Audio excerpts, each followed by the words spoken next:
Mga vintage cars o mga karaang sakyanan naggalumba alang sa kalimang hugna sa Tour de Cebu 2018 race. Ato kining sayran.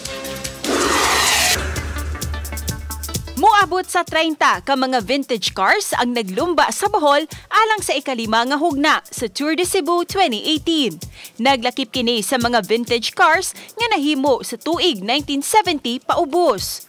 Sud sa 1,000 kilometers, naglumba sud sa tulo ka adlaw ang maong mga vintage sports cars.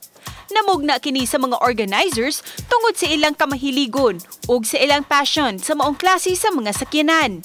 Karong tuiga, gihulagway nga mas challenging kini kay wala man ipahibaw ang ruta sa Tour de Cebu. The race is not a race of speed, but a race of precision where you're given a time and distance and you're supposed to cover that at a certain amount of time. Gani, usa sa mga misalmot, mao ang nabantog nga designer nga si Kenneth Cobonpue. Ikalima na usab niya kining pagsalmot tungod siyang kamahiligon sa vintage cars. 1965, ng Alfa Romeo Giulia, Sprint Speciale. It's a rare car.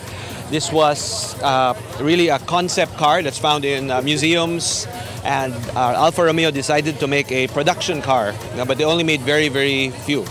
Matud pa ang nakanindot ni ini kay dili kini lumba nga pakusog kundi ang pag-abot sa dapit tukna sa oras nga gihatag kanila. Aduna say mga safety clerks nga mo'y mo check matag karon ug unya sa mga sakyanan. Since they're running on public roads, so and technically hindi naman talaga to karera na pabilisan. We need to inspect that all the cars are roadworthy. Uban ni Demi Hernani, Cecil Kibod Castro, Balitang Bisdak.